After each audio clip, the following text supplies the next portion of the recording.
jaz sem Frogi in gledate 7. del Blender tutoriala v slovenščini.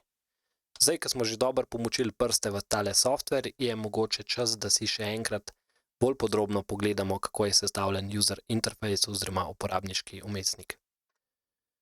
Tukaj imam eno starejšo verzijo 2.8.2 in tukaj novejšo 2.9.1.2, kjer boste opazili, da se tale splash screen majhen zamenja, ampak v osnovi bolj dramatičnih sprememb ni. Tukaj imate neke presete, isto tukaj, in če kliknete stran, pomeni, da ste avtomatsko izbrali General, sicer pa bomo preklikali čez tele, ampak prvo, da povem, vse to, kar vidite tukaj in vse to, kar boste videli v ostalih presetih, ni nič dramatično različnega, še vedno gre za isti software in še vedno lahko vsak interfejs oziroma po izbiri vsakega fajla naredite identično zadevo. Gre samo za to, da so neki paneli majhen premaknjeni oziroma pripravljeni tako, da je lažje z njimi delati.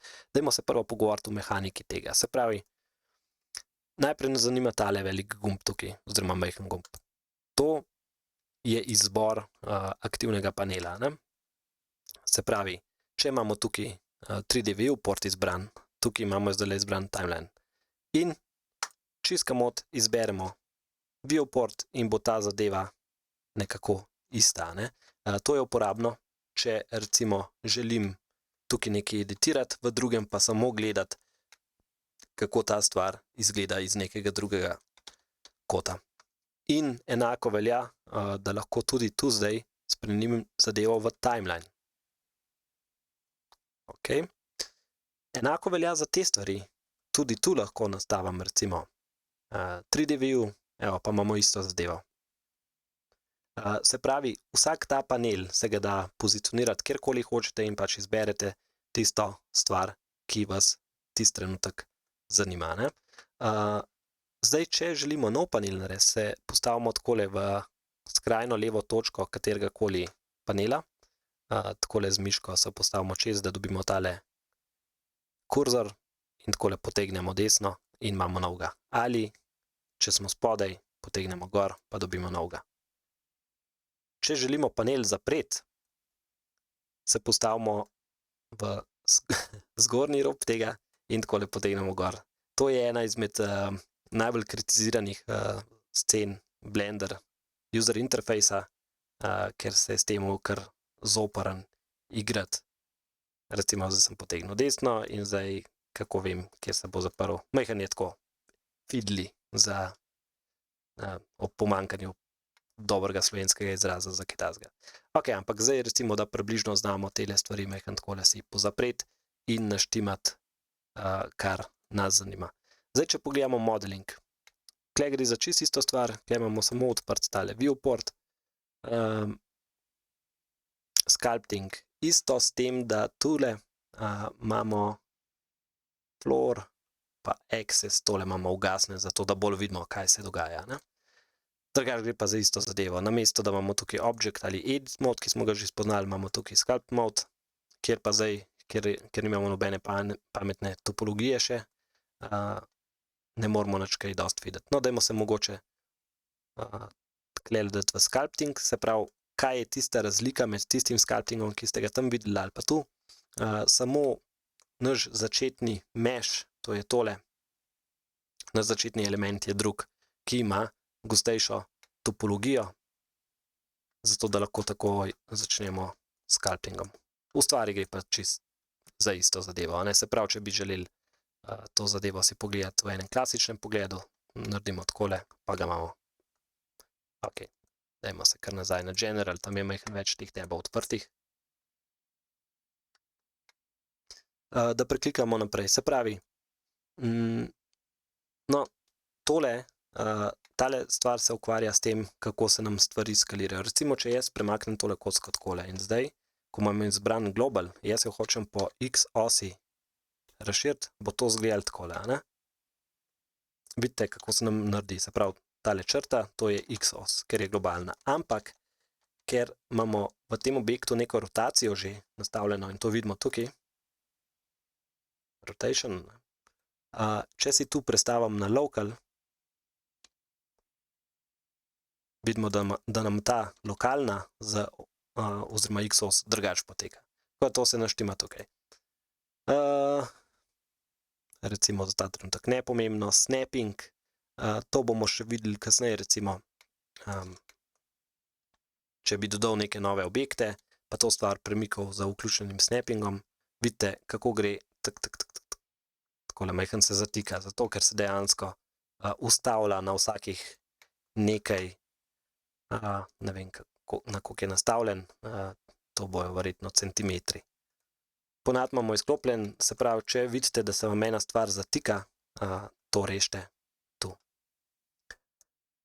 Poglejmo naprej, se pravi, to smo obdelali, tole smo imeli že zadnjič, to je proportional editing, se pravi, če jaz to stvar parkrat subdividam,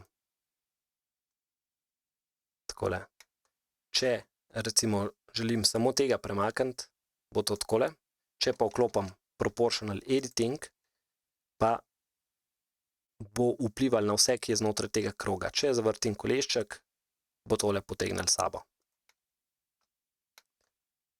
Ok. Naprej. Nepomembno, to je samo, da generalno prikažemo ali skrijemo določene elemente. No, tukaj pa, če želimo delati z gizmoti, si lahko tole vklopimo. In zdajle, če ste bili pozorni, sem še pokazal eno stvar tega user interfejsa, pa bi si mogoče tale screencast še prižgal. Karkoli je za klikati, lahko naredimo na ta način, da primemo samo eno stvar in potegnemo takole z miško dol. Ta stvar, to bomo kar precej uporabljali, recimo, če zdaj tale element parkrat dupliciram. Tukaj vidimo, kaj imamo označen. Če grem v edit mode, vidimo tole.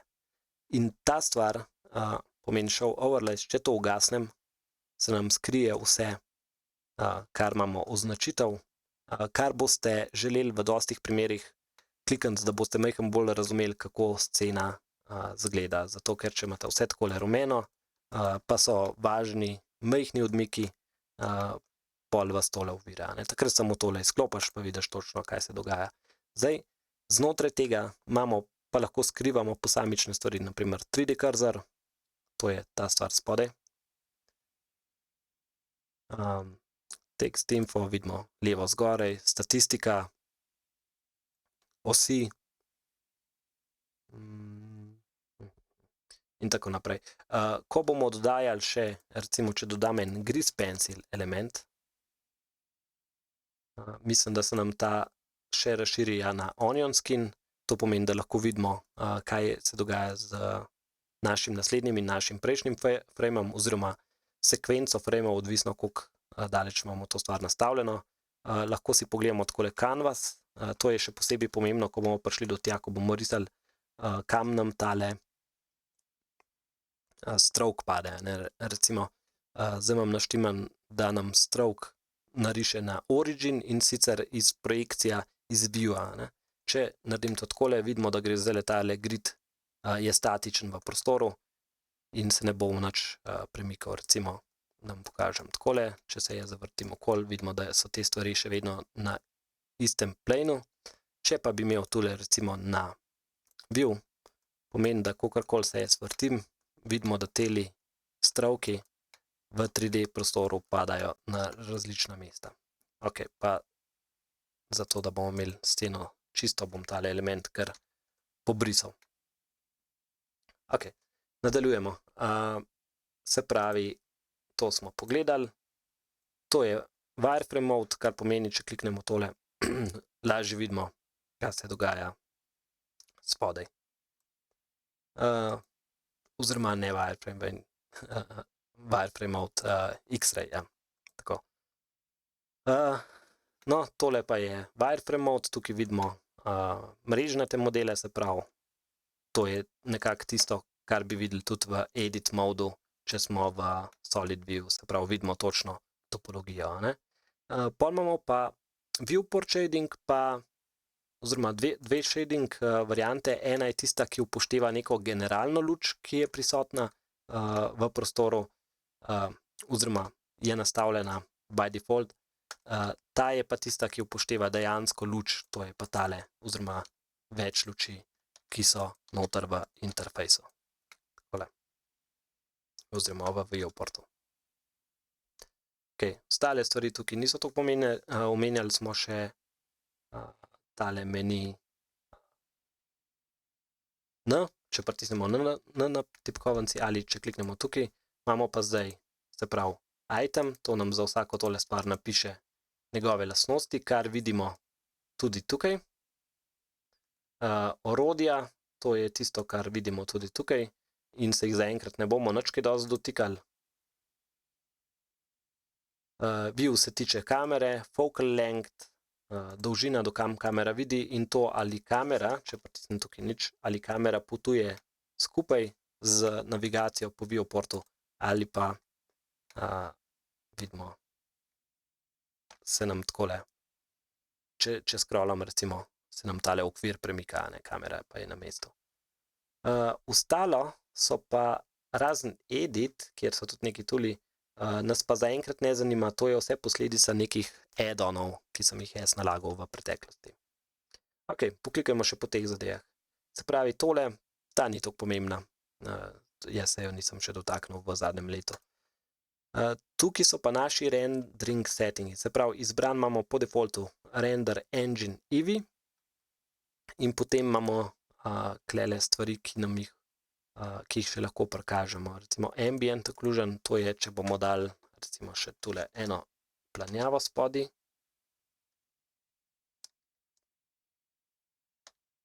Pa vrgli te stvari majhen takole dol. Če pritisnemo Ambient Occlusion, vidimo, da se nam stvar tukaj majhen potemni, ko se oddaljuje. Ni tako dramatičen efekt, predvsem nam rešuje tele stvari v kotu oziroma ob stikih za ploskvami. Vidite, da tukaj začne stvar majhen temneti. Pol je bloom efekt, ta se vidi pri luči. Takole, če recimo to luč našopam na, vidimo, kako zadeva zasije, ne? Ok, bloom, depth of field pustimo, screen space reflections, no, ta je pomembna, recimo, če tole pofarbam na rdeče, vidimo, ne vem, vidimo, klele, kako ta stvar, vidimo tukaj recimo, kako barva tega nekako je odsevana v temle. Motion blur, ta se tiče postprodukcije, to pomeni, ko bomo neko animacijo zrendrali, recimo 2 dela nazaj, če si pogledate, ko smo se ukvarjali s tisto fiziko, tam se lepo vidi elementi, ki hitro šibajo, puščajo za sabo tako sled, to tukaj vklopimo.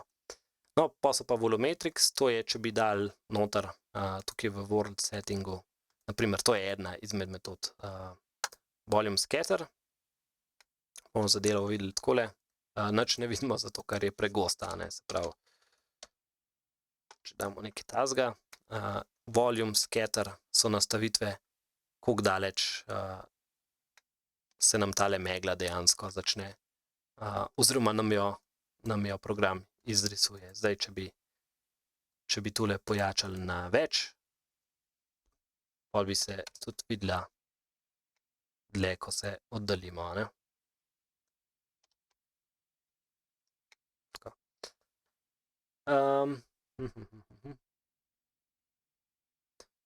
No, to so še neke nastavitve, vidite, če manjšo kot imate vrednost, lepši je prikaz tega in tukaj glede na število samplov bo tudi lepši in bolj natančen prikaz.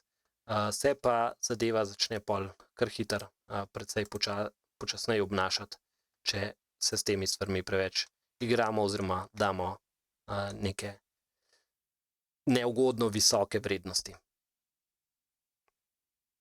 Performance se še nisem dotikal. No, shadows, ista zgodba, tukaj nastavljamo tile size, mislim, da tale večji kot je, počasnejša bo zadeva, ampak bojo sence tudi lepše.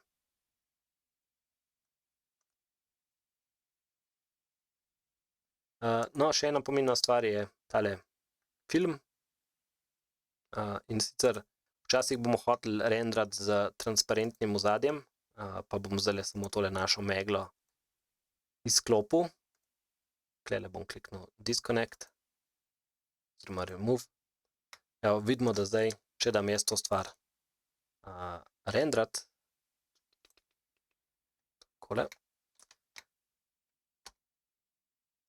nam je pripravil PNG s transparenco, to se vidi tukaj, ne? Zadaj. Alfa tega je nič. To smo vklopili tukaj v film settingi. In na koncu še freestyle, to smo rekli, to so tele črte, kar si bomo v enem izmed naslednjih delov zelo podrobno pogledali. Tukaj obstaja brdo enih settingov, lahko vplivamo še na geometrijo, že izrisane črte in tako dalje. No, pol je pa tukaj še color setting, ki je po defaultu nastavljen na filmik. In to pomeni, da so barve že majhen bolj sprane, kot bi sicer bile. Se pravi, če damo pa standard, vidite, da barve precej zaživijo, ampak se nam pojavi tudi tole, ne? Majhen brna.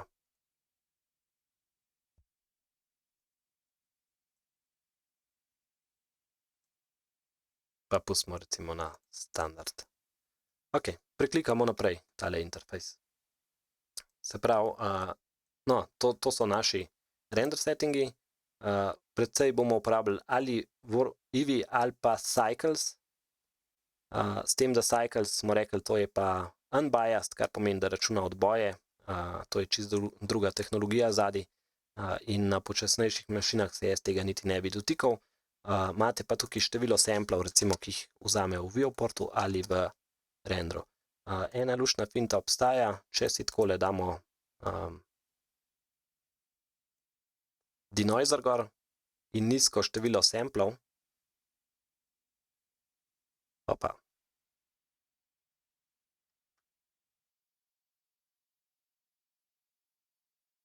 Ja, Blender se je sesul. Kva zdaj. Gremo naprej. Ok, sem si pripravil podobno sceno. Tako da probamo zdaj tale viewport denoising, ki smo ga vklopili tule. In recimo sam pokažem eno finto. Če si damo tukaj eno ekstremno nizko vrednost sampla, pa počemo gor denoiser, zadeva zgleda skoraj tako, kot da bi jo v kakšnem Photoshopu pripravil, probal narisati, se pravi, se odmika stran od fotorealističnega in zgleda majhen bolj čopičasto narisana. Vidite, da so robovi, ki bi mogli biti čisto ravni, so zdaj majhen tako. Skratka, dodaja en tak artističen občutek stran. Nima veze, gremo naprej.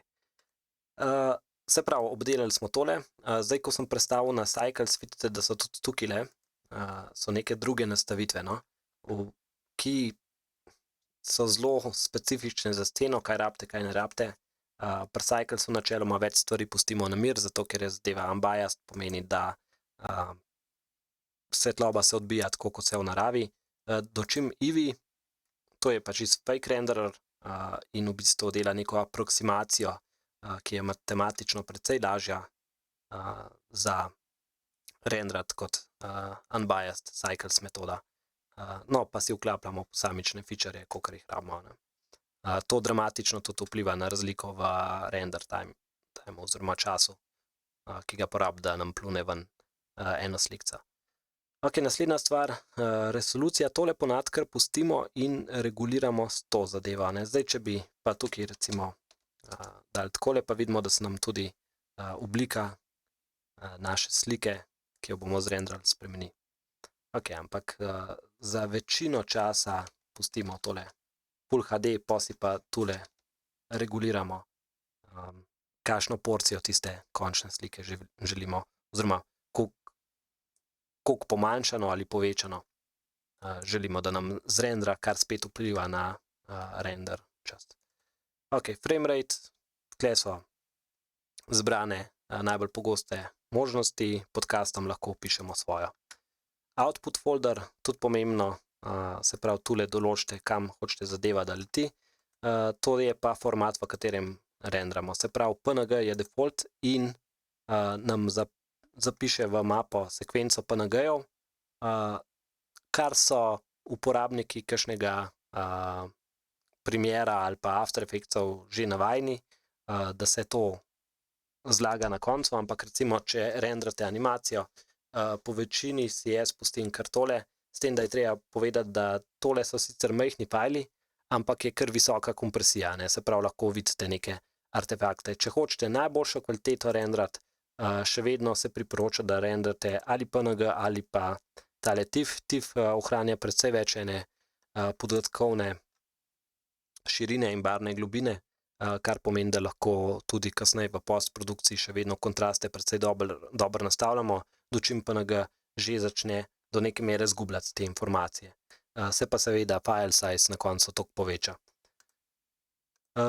Druga stvar, zakaj boste kdaj želeli renderati v sekvenco PNG-jev ali nasplošno v slikovno sekvenco, ker se lahko Blender ali katerikoli drug program, če smo že pri tem, kadarkoli v procesu zlom, neha delati, se izključi, in če se tale vaš file v tem času ne zaključi, potem je neuporaben, se ga ne da več odpreti. Dočim PNG sekvenca se bo zrenderala do tistega frama, dokler pač ni crknili in lahko sekvenco samo poženete od tam naprej. Ok, post-processing, no, tole pustimo tako, kot je, do compositinga še pridemo. No, zdaj so pa layer passi, to je pa tudi pomembna zadeva, sploh recimo, tukaj bomo videli, če vklopimo freestyle, to so tiste črte, lahko tule kontroliramo agresivnost črte, lahko ga renderamo kot render pass, to pomeni, če grem tukaj v compositing, priklopim use nodes in dam recimo takole, se pravi, zdaj bomo zrenderali samo tole brez freestyla, takole. Če recimo dam tukaj en mix node noter, tole vklopim sem, kliknem tole in to povežem, takole dobimo recimo samo našo črtno risbo. In potem detajle, kako ta črtna risba izgleda, predenamo tule, recimo takole, pol pa lahko nastavimo na primer freestyle settinge, thickness, damo gor en modifier, na primer noise, amplituda 1, damo renderat še enkrat in vidimo, da dobimo bolj tako črto, kot bi jo narisal s prosto roko. Ok, en primer. Gremo naprej, se pravi, tukaj je brdo enih settingov, ki se ukvarjajo s tem, kaj mi na koncu vidimo in pol lahko te stvari v compositingu urejamo tako, kot smo prej. Recimo, če bi tole sliko želel združiti na ta način, mislim, da bi mogel sem tole narediti, evo, pa vidimo, da tiste črne črte, ki so bile prej, lahko takole po želji umešamo noter v našo sliko. Scena, to se tudi vsaj s tem znanjem zdaj bolj malo dotikamo. Tukaj, če boste imeli več kamer v sceni, tukaj kontrolirate, katero vam rendra in tako dalje. No, pa so world settingi, tukaj smo videli, kontroliramo med drugim naš background, ki je po defaultu nastavljen na barvo, lahko je pa, za background bomo mogli tale film transparent izklopiti, zdaj bo pa šlo. Recimo, če damo namesto tega sky texture, vidimo, da se nam v ozadju nekaj dogaja. Se pravi, tukaj imamo vse, kar se tiče world settingov, viewports, to je tale barva. Ja, ne, še ena nastavitev nam manjka tukaj in sicer tole, ja. Tako. Se pravi, to je ta barva, ko smo v rendered view, pa tukaj kontroliramo, na primer, to. Z ozadjem se da sicer delati čisto kot z materiali, je brdo enih stvari, ki jih lahko tukaj kontroliramo. Ok, gremo naprej, se pravi, to so vse finte, ki se tičejo našega izbranega objekta, kjer recimo bomo tudi videli relacije, recimo če jaz tole priklopim na tega z parentingom, bi se mogla ta stvar klele, oziroma klele, parent, bi se nam mogel tukaj pokazati. To smo recimo naredili zato, da če tega zdaj premaknem, to zgleda takole, ta gre z njim. Tu stalo niti ni toliko pomembno tukaj. No, pol je tu modifier stack, kjer s tem smo se že nekaj igrali, recimo, če si takole naštimam array nečesa, pa pol vržem čez, recimo, kaj bi še pasal.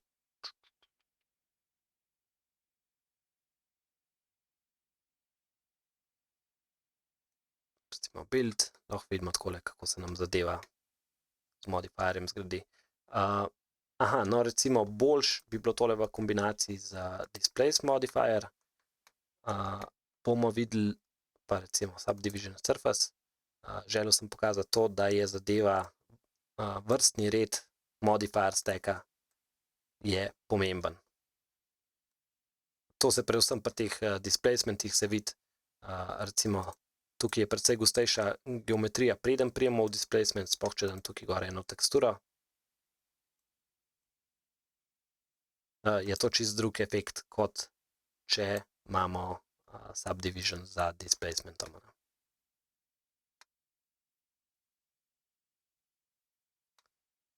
Ok.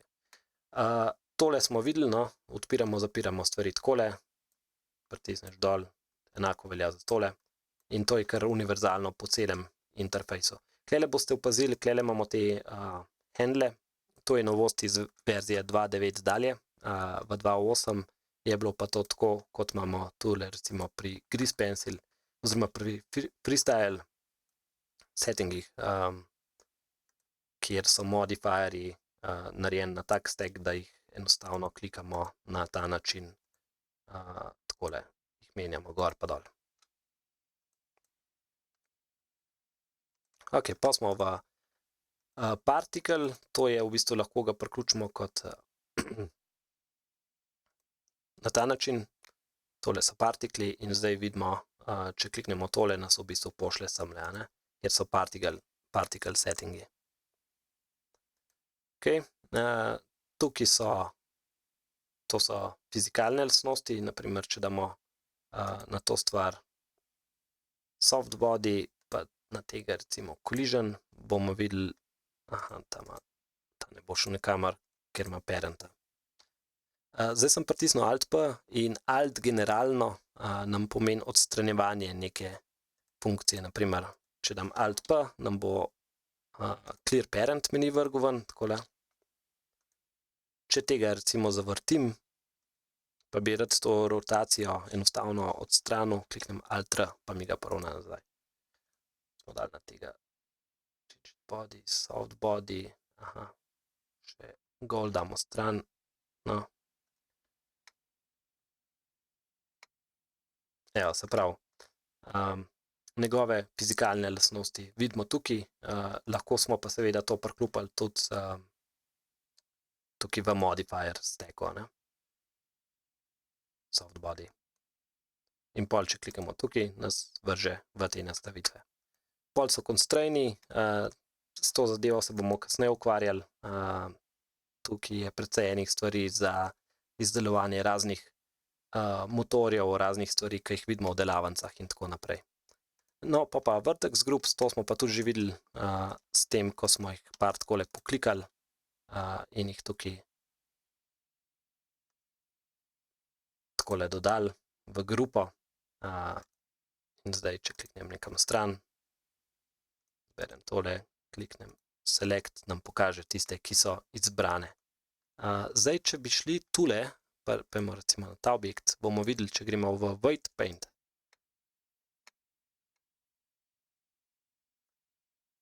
Pa mogoče boljše, da gremo takole, na mesto vertex paint, weight paint, in takole pobarvam tele naše pikice, vidimo, da se nam tule že ustvari tale vertex group avtomatsko, zdaj, če dodam še enega, lahko še enkrat, in to je v bistvu zelo podoben kot to, kar smo videli tule. razširim tukaj v Weight Paint, bomo točno videli isto zadevo, ne, se pravi, tule je vrednost 1, to, kar je črno, je vrednost 0 in to je tisto, kar smo izbrali, ne, se pravi, tukaj smo šli pa z Weight Paintom, kar pomeni, da smo glede na to, koliko intenzivno sem jaz to pobarval, ne, smo določili, kakšno težo ima ta kvadratek, se pravi, če smo jih samo poklikali pa shranili, nam je tam napisali vrednost 1 oziroma 100%, takole pa dobimo majhen več dinamike, ne, recimo to bi bilo uporabno, če bi dali displacement modifier in da se obarva sam tam, kjer imamo naš Weight Paint, bi to tlele videli, ne. Oziroma bi se nam nagubil teren glede na intenzivnost tele barve. Ok, in pa so tu materijali, kjer smo majhen že poklikali čez njih, ampak lepota modernega urejanja shaderjev se pa vidi tukaj, če tole odpremo v shader editorju, kjer recimo vse te vrednosti, ki smo jih prej lahko takole enostavno izrazili z eno barvo ali pa kaj takega, recimo Specular 1 nič, ne, to recimo nam se pokaže v tem, da koliko zadeva odseva tole okolje, ne, in recimo roughness, koliko lepo se odseva, oziroma koliko se zadeva razprši. Lahko zdajle, če dam nek noise noter, do tega še pridemo, samo toliko, da vam pokažem koncept. Noise, ramp, takole, cak, cak.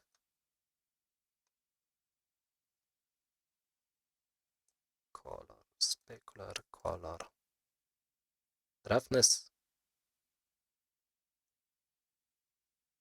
No, zdaj lahko, se pravi, jaz sem vklopil zdaj neko teksturo noter in zdaj ta specular in roughness nista več 0 ali pa 1, ampak sta različna na različnih mestih glede na tole teksturo, ki je noter, ne. In na ta način lahko naredimo tak efekt, da je zadeva bolj ali manj odsevna na različnih mestih, ne. Temu se reče node sistem in to vidimo tukaj, videli smo v compositingu in še marsikje. Kar uporabna zadeva, v bistvu toliko uporabna, da zdajle teče projekt Everything Nodes, kjer se Blender pripravlja, da bo vse na tak način, da tudi modifier stack ne bo izgledal tako, ampak bo izgledal node-based, kar pomeni, da stvari niso več linearne 1, 1, 1, ne, se pravi, ta vpliva na tega, ta vpliva na naslednjega, ampak da jih lahko takole, recimo, bomo dali nek mix noter, pa bomo lahko dva shaderja kar takole združili pa peljali pol nazaj, se pravi, jih lahko vzporedno ali zaporedno ali na kakršenkoli način vežemo in dobimo različne efekte. Ok, zdaj pa bi pokomentiral še par pogostih napak, ki se nam znajo zgoditi med tem, ko editiramo stvari. Se pravi, omenili smo že, da če recimo jaz hočem imeti mir, če imam kompleksno sceno in bi rad videl samo tole, lahko numpad slash uporabim in bo vse ostalo zginilo. In ko pritisnemo slash enkrat, nam to stvar seveda prikaže nazaj. Če želim skriti posamične elemente, lahko počem H na tipkovanci. Zdaj sem skril luč.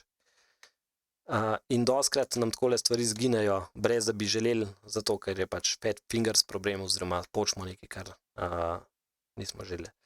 Se pravi, spet uporabimo, če želimo to zdaj videti nazaj, in grede, klele smo videli, kjer stvari so zginile, lahko uporabimo Alt-H, pa se nam bo vse, kar je skrito, prikazalo nazaj.